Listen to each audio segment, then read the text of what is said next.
Hello and welcome to a new era, I guess you want to call it that, here at Trinity Lutheran Church, or for those of you that are familiar with us online, the Trinity Joppa channel.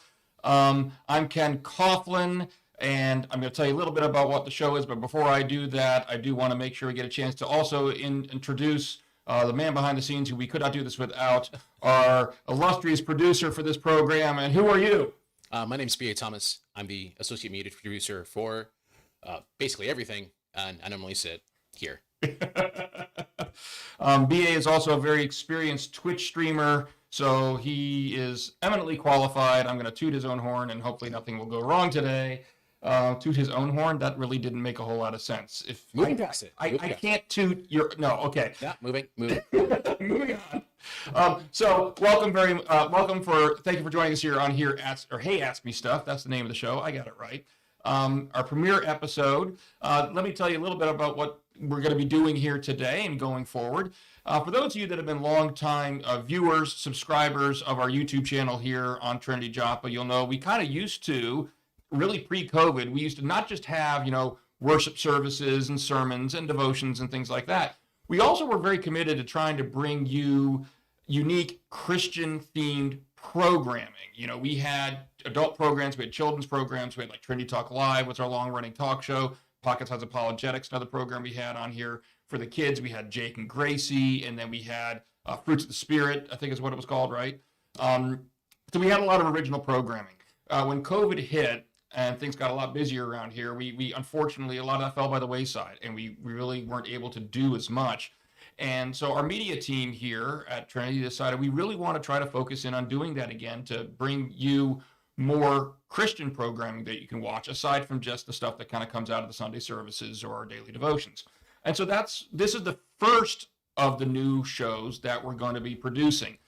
There's more coming, and just stay tuned to the channel. As a matter of fact, this would be a really good time, if you haven't already done it, to subscribe to the YouTube channel and to click that little notification bell so you don't miss out on anything, because that way you know when we have future announcements about other shows that are going to be coming to the channel, you will make sure that you get to know about them. So stay tuned. There is more coming. Yeah. On top of that, make sure that you comment if you aren't able to watch live, just so that we know what questions you'll have for later on. But I think Ken will talk about that later as well, too. I will. As a matter of fact, you can comment even if you are watching us live. You can comment no matter what. Speaking of commenting or watching us live, let me tell you a little bit about how the show works. What makes this show unique, and what really I think has all of us here really excited about it, is this is entirely viewer driven. You, the viewers, determine what is on this show. Essentially, we put out a call during the week ahead of time for ideas, for questions that you have. Now, these can be questions about the Christian faith, Christianity, the Bible. Maybe there's something in the Bible, some passage that's always troubled you, or some doctrine that's always troubled you. It can be about God in general. Maybe you're not even a believer because you've always had certain struggles coming to belief in God. Maybe it's something to do with different world religions, whatever it may be. Whatever your kind of faith-related questions are, if you would like us to talk about them, obviously from a Christian perspective, because that's who we are, then you can submit those questions to us. And there's a few different ways you can do that. One way is on our webpage, trinityjoppa.org/askmestuff. That's the name of it, right? Yep. You can go to that page, and there's a form there that you can fill out where you can actually submit questions to be considered to be on the show.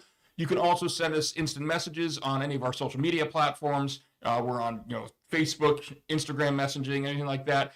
We are kind of standardized across the board. Any platform you go to, we are Trinity Joppa, and that's on Facebook, Instagram, Twitter. What am I forgetting? Snapchat.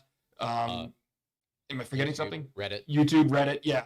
And speaking of Reddit, that's another thing we do is usually a few days beforehand, we'll put a post on Reddit. We have oh, come on, I'm not a Reddit expert. What's it called? It's like a topic or something. A thread. A what? Thread. A thread? Needle and thread. With the Talk About God thing. It's a subreddit. That's what the word is, a subreddit. Yeah. We create a subreddit called Talk About God, and we will post a thread on there that asks for questions. Also, we send out, put out an Instagram story, usually on Monday. If you comment on any of those things with a question that you would like to be considered to be on this program, then our fabulous social media coordinator, Sarah Garner, will compile those for us, and then we kind of meet on Tuesday and usually pick a couple of those questions that we're actually going to do on the show. So that's how you get your question on. This is also an interactive program. If you are able to watch us live at Wednesdays at 3 o'clock, then you can also submit your question, comment, and whatever our topics are for the day in the live chat, either on YouTube or on Facebook. All right. If you submit your question, then we will see it, Mr. Thomas, BA. We don't have students anymore. I don't have to call you Mr. Thomas. No. BA will try to remind me. I've got a computer in front of me here too, where I can see both YouTube and Facebook and see any comments that come up, hopefully, and we can interact on the air. Now, we do have some nifty technology that if you comment on YouTube right now, that your comments will appear on the screen here, and then we can actually, and BA can actually pull them up and blow them up, so if we're talking about them individually, interacting there. I see, and I see what you're doing there. Yeah. You're saying that's right. You can ask questions live, and we'll post them live. It's not working. It didn't come up on my screen yet, though. Oh, there it is. Look at that. Hey. That worked beautifully. All right. So, is that you pulling it up? That's not the overlay. That's just you pulling it up, or is that the overlay? That's just the chat. That's just the chat. So I might want to move a little bit that way. Yeah. Okay. Sorry. First episode tweaks. Yeah. So that's how it goes. We're going to go over a couple questions here today. If you have any comments, you want to interact, please put your comments in the live chat, either on YouTube and Facebook, and talk with us. And if you have questions or comments after the fact, go ahead and put those in the comments section too. We'd really appreciate that. So we actually have kind of two main topics we're going to be talking about today, but there's kind of a third kind of preliminary question. Is that the best way to put it, maybe? Yes. That we wanted that the team thought would be a good idea for me to tackle here today. BA, what's that? The first question, I believe, is, I don't have it up, but I think it goes something like, what are your qualifications? What are my qualifications? Yeah. And that was asked by someone on Reddit, and I don't remember the handle or whatever they call it there on Reddit. If you find it, let us know. So give credit where credit is due. But yeah, we kind of looked at this, that's a reasonable question. If you're going to be starting this new program and I'm saying, hey, ask me stuff, and you want to know who I am and what my qualifications are. First of all, am I anything particularly special? No. I mean, I'm just a human being like anybody else. I don't claim special insight or knowledge. I'm just a guy, but for what it's worth, here's my background. Again, my name is Ken Coughlin. I have my first degree I have a bachelor's degree from the University of Delaware. And that was I majored in criminal justice, and I had two minors, both legal studies and philosophy. I became a practicing lawyer for over 2 decades. Actually, technically, I still am a practicing lawyer. I just only represent Trinity here. But then after I graduated law school, I did go on and do some other master's level coursework in criminal justice at Old Dominion University. I did not actually get a master's degree in criminal justice for the very good reason that my lovely wife, Mary Kay, and I had a newborn baby girl, that baby girl who turns 20 1 week from today. And that kind of took up a lot of my time. So I wasn't able to keep the classes. And then 2 years after that, we actually moved up to Maryland. And this is before the era where everybody was doing online learning. So moving to Maryland pretty much put the kibosh on my attempt at a master's degree through Old Dominion University. So then since that time, I failed to mention that I have a Juris Doctor from William & Mary. That's where my law degree was from, the College of William & Mary. And then I also now have a Master of Arts in Apologetics. It's Christian Apologetics from Luther Rice Seminary. So that's who I am. I've been working in apologetics for about 24 years now, actually, in one way, shape, or form. I used to run a nonprofit apologetics ministry called 10 Minus Ministries many years ago.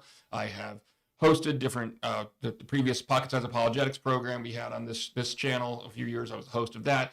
And I've done a lot of speaking engagements, speaking at conferences, guest preaching at churches, things like that, on different apologetic topics. If you want to know what kind of my forte is, if I were to say that, it's probably ethics, philosophy and ethics. That's kind of where my big strength is. But in order to be a Christian apologist, you do study a broad range of things. So that's who I am. That's the short answer. And I don't really expect a whole lot of interaction on that because that's not very interesting, but it's who I am. So if that's interesting enough to you that you want to keep listening, keep listening. And BA, let's get to our first real topic, shall we? What is it? All right. Our first real topic is, what's heaven? This was sent to us on Instagram by Adam Solomon, one of the students here. Adam Solomon, yes, he is a very, very good student, former student. He's moving on. I can't remember where he's going to high school now. And okay, this is going to feel really bad. And Adam, if you're watching, you're going to hate me now because I should know where he's going. Calvert Hall. I think he's going to Calvert Hall because he was wearing a hat the other day for his high school.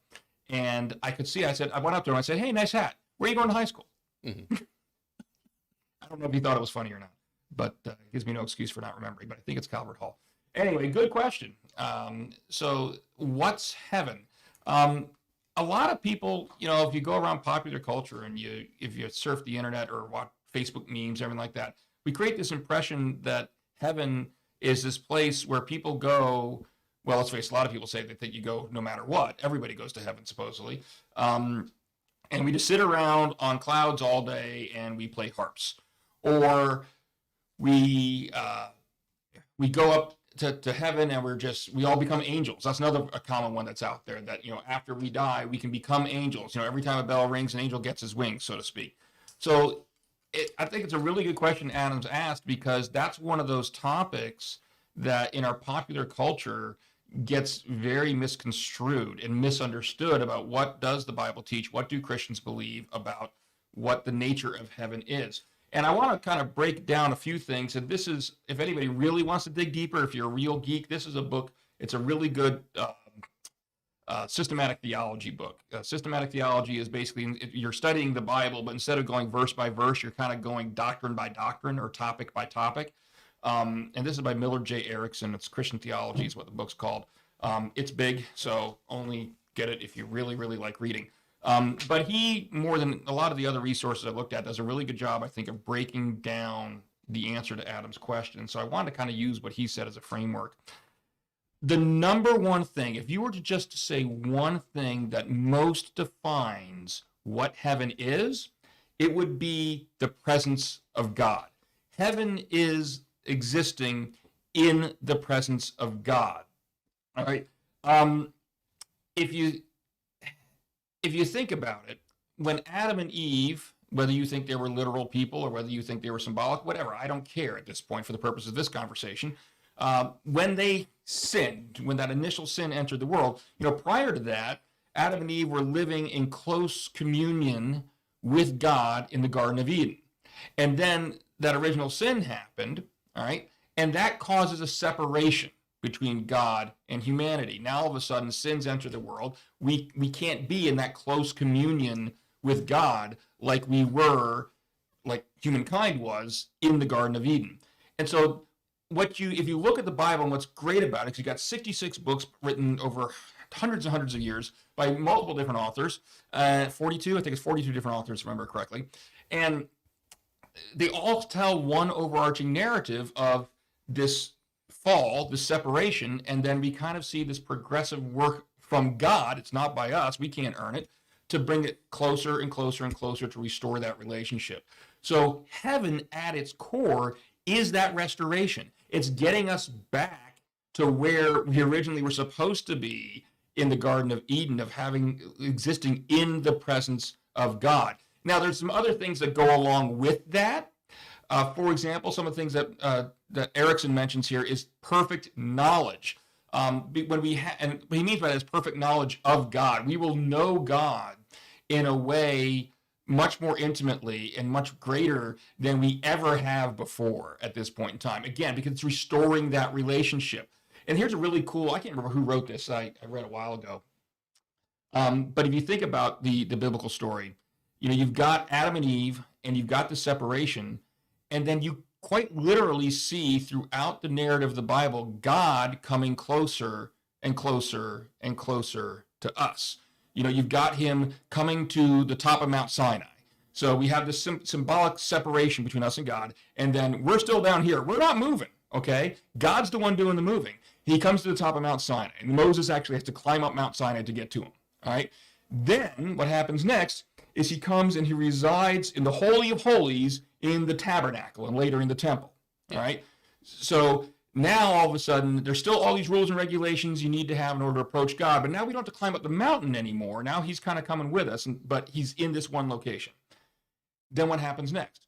he comes literally as a man, as Jesus Christ, who's actually walking amongst us. You can look at, you can talk to, all right? Jesus is God. You want to know more about that? Watch my sermon this Sunday. I'm preaching on the Trinity. Plug. And then, even after Jesus' ascension, then what happens? Then God the Holy Spirit comes to actually dwell inside believers, all right? So we see God working throughout the course of the Bible to come closer and closer and closer to us. If you follow that pattern, that's where you start to see what heaven really is. It's the logical next step of that pattern. It's us living with such knowledge of God and so close to God in a way that's finally restoring that relationship. A couple other kind of tertiary things about heaven that I think most people probably do understand is that, number one, heaven also includes the removal of all evils. There's no more evil in God. There's no tears, no pain, no sorrow.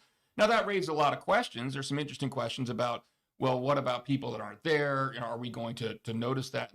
And you know, scholars will disagree on that. Say, will you not notice them not being there, or will it just not impact you? All we can really definitively say about that is whatever our reaction is to that, it's not going to detract from the joy of being in heaven, because the Bible is pretty universal about that, about the pleasure, the joy that is going to be in heaven. So that's kind of what the nature of heaven is. Other questions that come up about heaven lots of times are, what's our life going to be like in heaven? I mean, are we really just going to be sitting around playing harps all day, so to speak? And one recurring theme you see throughout the Bible when it comes to heaven is rest. I mean, that's, you know, God rested on the seventh day. We're supposed to rest on the Sabbath.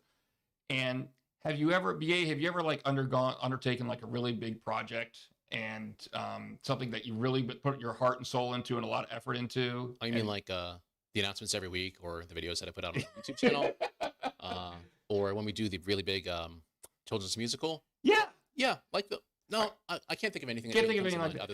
How do you feel when they're done? Exhausted, and then I experience a great desire to sleep, and then usually do so. Here's where I'm kind of a geek, and my wife makes fun of me sometimes. Like, if I'm doing a project around the house, let's say that I was building a fence. I've never built a fence, but let's say I was building a fence. Okay. And I work hard at it. Maybe it takes me all day or weeks or days in a row, whatever. And I finally build that fence. I will sit down and stare at that fence. Yeah. I will just sit down. Really I'm exhausted. I'm tired because of what I've been through up to that point.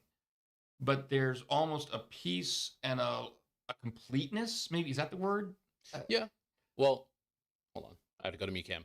Okay. I know that for me, when I finish a really big project, it's never finished. Like, I very rarely complete something perfectly the first time. Like, I make mechanical keyboards, and it took me a very long time to learn how to do a correct mod for it. I have to, by hand, apply something that's not even a computer part to a keyboard, and I have to test it. And if I'm not satisfied with it, I have to go back and do it again. Like, I'm literally taking off, I think it's medical tape, to change the sound, the timbre of a keyboard, so that when I put it back together, I'll like how it sounds after typing on it.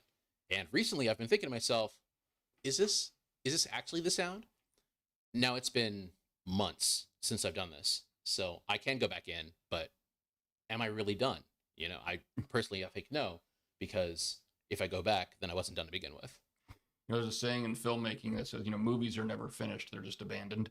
I mean, that's true, because as a director, you're never completely satisfied with it. But could you picture if you had a project like that, the biggest project you ever done, that you do feel at the end that it's finished, it's done, there's nothing, it's I mean, that's the way I've always imagined the rest of heaven and what it feels like. It's that satisfaction. It's that, well done, my good and faithful servant, you know, kind of thing. Your labors are done and you're getting to rest. And it's not just, you know, oh, I'm so tired, I'm going to collapse. It's looking back on it and say, cool, you know, that was pretty good, you know? So that's one thing about the nature of heaven and what our activities are going to be like in heaven. It's going to be characterized by rest. It's also going to be characterized by worship. There's a lot of passages in the Bible that talk about the Bible or heaven as being a place of worship, where we see people actually worshiping God there. I mean, why would we expect any different? We worship God here. So yes, we're going to be living intimately with God. Of course, we're going to continue to worship him. Yeah. And some degree of service. I mean, there's passages, for example, Jesus talked to his disciples about judging the 12 tribes of Israel. Well, that means that they're doing some kind of judging. So there's obviously, I don't know if work is the right word for it, but there's some type of continued service. So we're rested, we're worshiping, and yet we're still also serving God in heaven. And of course, we're in fellowship with our fellow believers, and there's a close fellowship that's going on up there. And the only other thing I want to say about heaven before we move on to our other question is one of the big questions that people may have, and probably still have after I've been talking about it. Well, is heaven, is it a place or is it a state? You know, because everything I've been saying right now makes it sound like it's almost like a state of being in communion with God. And first and foremost, I think it is. That is, if you're picking a primary definition of heaven, it's being in the presence of God. So it is a state. But at the same time, the Bible also talks about a new heaven and a new earth. And it clearly is describing about those in physical terms. So God clearly is going to create a new heaven and a new earth. Again, if you look at that overarching narrative of the Bible, this is not surprising, because it wasn't just humankind that fell back in Genesis, all right? It was all of creation. So as God is doing all of the work to restore that relationship with us, he's also restoring creation. And so the fall of creation is also going to be undone in this new heaven and this new earth. That's a crash course, and there's a lot of other questions you could ask about heaven, but hopefully that gives you an idea, first of all, what the nature of heaven is, what our activities are going to be like in heaven according to a Christian perspective. And again, whether it's a physical place or whether it's a state. It's both, but primarily a state, I would say. All right. BA, Yes. We have another question we're supposed to be talking about today. What's that? We do have another question, and I like how it forms a very good segue because it allows me to pull up the list because I totally closed it. From Reddit user Sir Mercutio. Why is there stuff? Why is there stuff? Yeah. I mean, I love the question. And I wonder, now keep in mind that we put out there on Reddit, hey, we got this new show called Hey, Ask Me Stuff. What do we want to ask? And their answer was like, why is there stuff? Could this have been kind of a tongue-in-cheek question? Maybe, but I'm going to take it as being a serious question because it actually is a very profound question that has been philosophers since who knows how long have been actually dealing with. When I hear the question, why is there stuff? It makes me think of the question, why is there something rather than nothing? Mm-hmm. I mean, if you think about it, look around you. There's a lot of stuff, right? I mean, there's a microphone, there's walls, there's air, there's a universe, there's planets, there's gravity, there's various different laws of nature. Why is any of that here? Why do we have a universe at all in the first place? Why is there something instead of nothing? Like I said, this is one of the questions that it goes back to Aristotle and probably even before that. I did want to give kind of Wilhelm Leibniz, and I'm horrible at my German pronunciation, so I apologize if I've got that completely wrong. I think I've got it at least approximately right. He proposed the following answer, and at least in general terms, I think this answer is pretty universally agreed upon. The answer to why is there something rather than nothing is because there must have been some kind of necessary being at the start of it all right? Let's put that in layman's terms. Let's pretend you're walking around outside and you see a leaf move on a tree, all right? And you ask yourself, well, what caused that leaf to move on the tree? Well, it's because there was a gust of wind that came by that blew that leaf and made that leaf wiggle. All right, well, what caused the gust of wind? Well, it was the big semi-truck that just drove by the tree that caused the wind to blow. Well, what was it that caused the big semi-truck to drive? Well, that was the driver. What caused the driver to drive? Well, he had a job that said he had to get here. And you can keep going back and back and back and back. Well, what caused this? Well, then what caused that? Well, then what caused that? Well, then what caused that?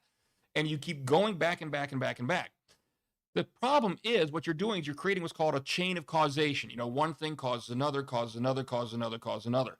In order for any sequence like that to get going, it has to have a starting point. It can't go on back in time indefinitely forever, or it never would have gotten started in the first place, and we never would have gotten to today, to the end. And so what Leibniz is saying, that everything's got a cause, and Aristotle said this kind of the same thing, that everything's got a cause, but there has to be one necessary cause, something that doesn't need a cause of its own. All right, yeah. It has to exist.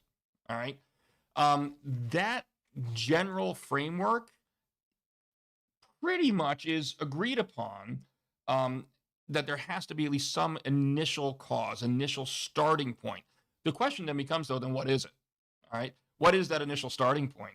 And that's where you start to see some differences of opinion, obviously, depending upon what your worldview is. And I think a lot of people, it depends on, unfortunately, with a lot of folks, it's kind of what they want to be true dictates how they answer that question. What I propose is whatever stopping point you choose. So like we're going back to that chain of causation. This was caused by this, was caused by this, got caused by this. We all agree at some point you got to stop. All right. My point is you have to justify that stopping point, though. You can't just pick an arbitrary stopping point because if you go further back, it's going to defeat whatever you want to be true. You've got to have a reason why you chose to stop there. And that's where a lot of the disagreements come out. You've got atheists, like, for example, Bertrand Russell is one. A gentleman, a physicist named Sean Carroll is another one. These are folks who propose what in philosophical jargon we call the brute facts approach, where they basically say the universe itself is that stopping point. They try to say the universe itself just is a brute fact. It just had to exist. It must exist. All right. And so they say that is then our stopping point. Well, whenever anybody proposes a stopping point, and this is true whether you're talking to an atheist, whether you're talking to a Christian, anybody, I think we're perfectly justified asking the question, well, why is that your stopping point? All right, why do you think that's a reasonable stopping point? And the problem I have with these atheists who will say the universe itself is that brute fact, the universe itself is our stopping point, is I don't think there's an adequate answer to the question, well, why? Other than the fact that you want it to be because you don't want there to be anything outside the universe because that would defeat your atheism. Why do you stop there? And I don't really think they have an adequate answer, because if you think of the universe itself, there's nothing about the universe itself that would lend you to believe that it wouldn't also need a cause. So there's anything special about it. And I'll give you this example. It's a logical rule, or called the fallacy of composition, which a lot of people like to throw out there. And basically what that logical fallacy says is just because something's true of the part doesn't necessarily mean it's true of the whole. And the reason people try to bring this up is because, let's face it, if you were to look at the universe, every single thing that comes into existence in this universe had a cause, needs a cause.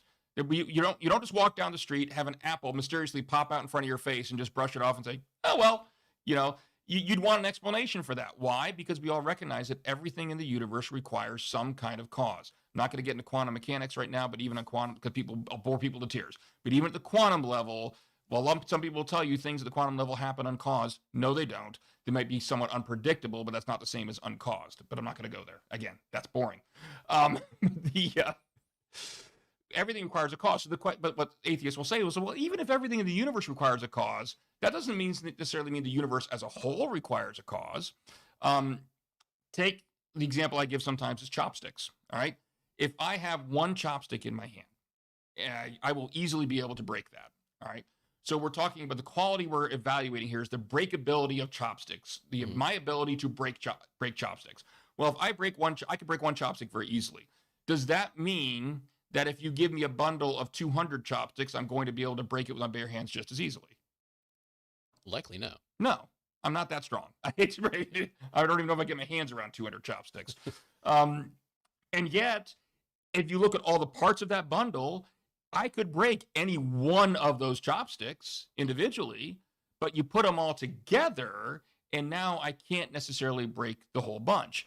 And that's what atheists will say. They'll say, well, look, just because every individual part of the universe needs a cause doesn't mean the universe as a whole necessarily does. Ken, you're committing the fallacy of composition. I'll give you another example. Let's pretend that I have a cobbler who's making a set of shoes. Or better yet, here, I've actually changed. That's the one I used to use. I like this one better. Let's say I'm putting together a puzzle. All right. You ever seen those puzzles that are completely white? There's no picture on them because they're supposed to be impossible to do. I don't like puzzles. I hate puzzles. My wife loves them. So I will definitely never do a puzzle that's all white. Okay. But now I've got a puzzle where every single piece of that puzzle is completely white, 100%, no other color anywhere on it. What color is the puzzle going to be when I put it together? White. It's going to be white. Yeah. All right. Well, wait a minute. Why isn't that the fallacy of composition? Because the fallacy of composition doesn't always apply. Sometimes it does, sometimes it doesn't. And what we see, like with the puzzle, obviously, every individual piece was white. So that means we can conclude the puzzle as a whole is going to be white. With the chopsticks, just because every single individual chopstick is something I can break doesn't necessarily mean the whole bundle is something I can break. So how do you differentiate between the two? And there's really two criteria you can look at. Number one, you ask, is the quality you're talking about expansive? Meaning, does it automatically seem to expand as you add pieces? Or does it change as you add? Does it stay the same or does it change? When we're dealing with the individual puzzle pieces, as I add, I have one piece that's white, I add another piece, still white, another piece, still white. So the quality of color there is expansive, meaning as we expand the number of pieces, it remains constant, it stays the same. Yeah. With the chopsticks, I'm talking about the breakability of the chopsticks, though, the quality does not stay the same. As I add a second chopstick, it becomes a little bit harder to break, and a third one, a little bit harder, and a fourth one, a little bit harder.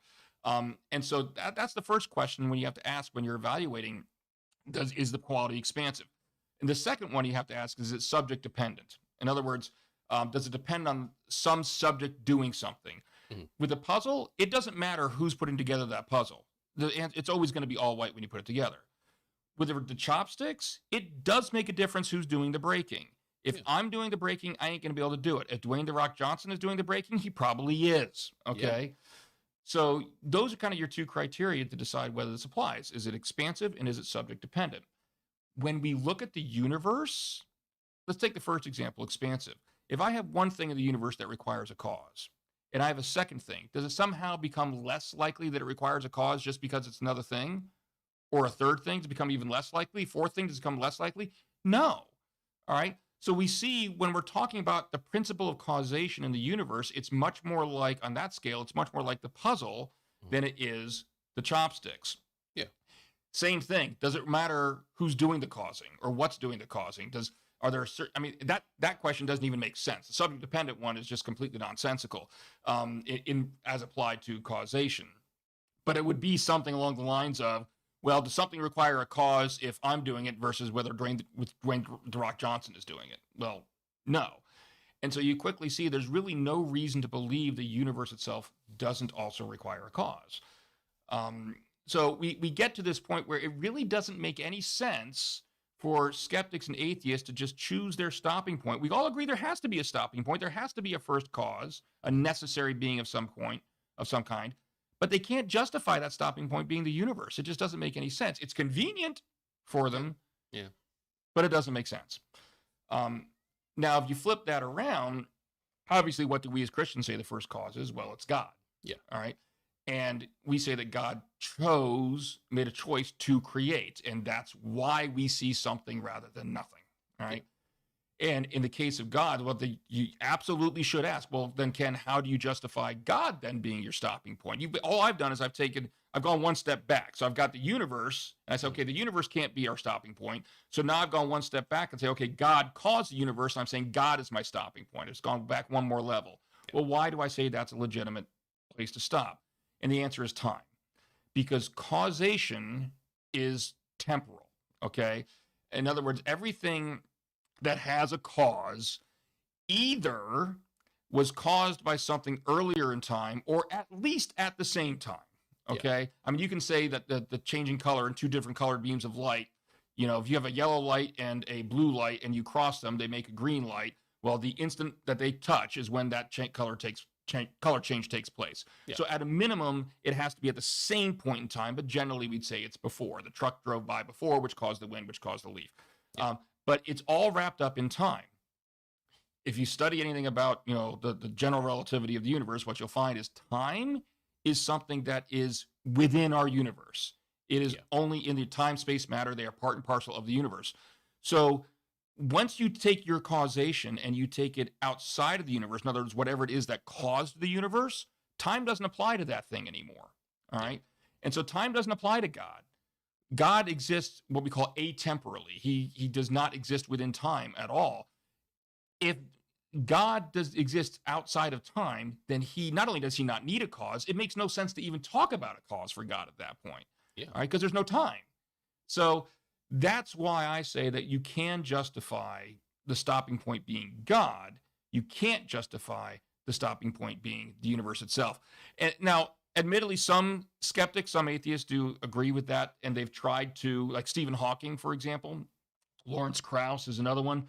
They've tried to propose solutions things that can cause the universe, that could be that stopping point, because they realize that, okay, well, we can't stop at the universe, so now we have to find something other than God that could possibly account for causing the universe. Yeah. There's a lot of difficulty with those theories, and chief among them is, if matter is within the universe, meaning all this physical stuff we see, energy that's within the universe. When you're talking about causing the universe, you've literally got to talk about something that literally made something out of nothing. Yeah. I mean, whatever was what we call ontologically before, there's no time. So this gets confusing. I'm not going to go all that, but we'll just use that term because it's simple. Before the universe, there was no time, there was no space, there was no matter, there was nothing. Yeah. Except God. Yeah. So if you want to take God out of the picture, that means you need to have some cause that makes something come out of nothing. And whenever these atheists try to come up with a proposal, let's just say they don't quite grasp the definition of nothing. It's really not hard. It's made up of two words, no and thing. Yeah. No thing. If whatever you're proposing is in any way, shape, or form a thing, then your theory fails. Yeah. I mean, and like Stephen Hawking, for example, tried to say, well, if we just have a quantum vacuum state, then that's not no thing. A quantum vacuum state is something that has energy and all this. I mean, it's not nothing. Yeah. And so any attempts that are made to kind of make that stopping point before the universe and not be God, they're failing. They're not succeeding in that creating something out of nothing necessity that you have to do that. So the answer to the question, why is there stuff, I think reasonably, is because God chose to make stuff. I mean, that's the short answer to it. Yeah.